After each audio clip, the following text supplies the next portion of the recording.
അപ്പോൾ പൊട്ടിക്കുന്നിടത്തല്ല പ്രശ്നം, ഉണ്ടാക്കുന്നിടത്താണ് പ്രശ്നം. തീർച്ചയായിട്ടും. അപ്പോൾ ഇങ്ങനെ വരുമ്പോൾ ഇപ്പോൾ ഉണ്ടാക്കിയെടുത്തൊരു പ്രശ്നം ഉണ്ടായല്ലോ, ഇപ്പോൾ അതിൻ്റെ കോസ് ഇപ്പം സാർ നേരത്തെ പറഞ്ഞു ഇത് തനിയെ ആയിരിക്കില്ല, ചൂടായിരിക്കില്ല.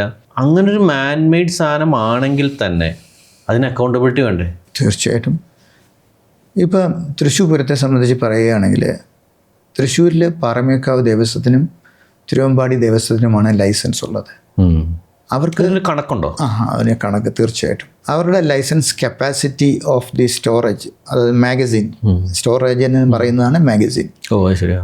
നിങ്ങൾ തെക്കങ്കാട് മൈതാനത്ത് പോയിട്ടുണ്ടെങ്കിൽ നിങ്ങൾക്ക് കാണാം, അവിടെ 2 സ്റ്റോർ ഹൗസ് ഉണ്ട് അവർക്ക്. ഒന്ന് പാറമേക്കാവിൻ്റെയാണ്, അത് രണ്ടും ഈ ശിവക്ഷേത്രത്തിൻ്റെ 2 സൈഡിലായിട്ടാണ് വലിയൊരു സ്പേസ്. അപ്പോൾ അവിടെയാണ് അത് രണ്ടും നിർമ്മിച്ചിരിക്കുന്നത്. അത് more than 100 years, because so much old ആണ് മാഗസിൻ. അപ്പോൾ അതിൻ്റെ കൺസ്ട്രക്ഷനൊക്കെ വളരെ സുരക്ഷിതമായിട്ടാണ് അവർ ചെയ്തിരിക്കുന്നത്. അതിൻ്റെ കപ്പാസിറ്റി എത്ര എന്നുള്ളതനുസരിച്ചാണ് ജില്ലാ കളക്ടർ, ജില്ലാ മജിസ്ട്രേറ്റ് ആ ലൈസൻസ് കൊടുക്കുക.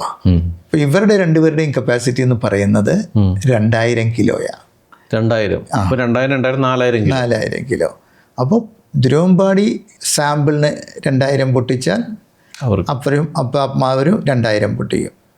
മെയിൻ വെടിക്കെട്ടിന് 2000 പൊട്ടിക്കും, മറ്റൊരും. പിന്നെ രാവിലെ പൂരമുണ്ട്. ഇതെല്ലാം കഴിഞ്ഞ് ഇതിൻ്റെ ബാക്കി ബാക്കിയുള്ള സാധനങ്ങളെല്ലാം കൂടെ എടുത്താണ് പിറ്റേ ദിവസം പൊട്ടിക്കുന്നത്. അത് ഇത്രയും കാണത്തില്ല, ഒരു 1000-1500 കിലോ കാണത്തുള്ളൂ.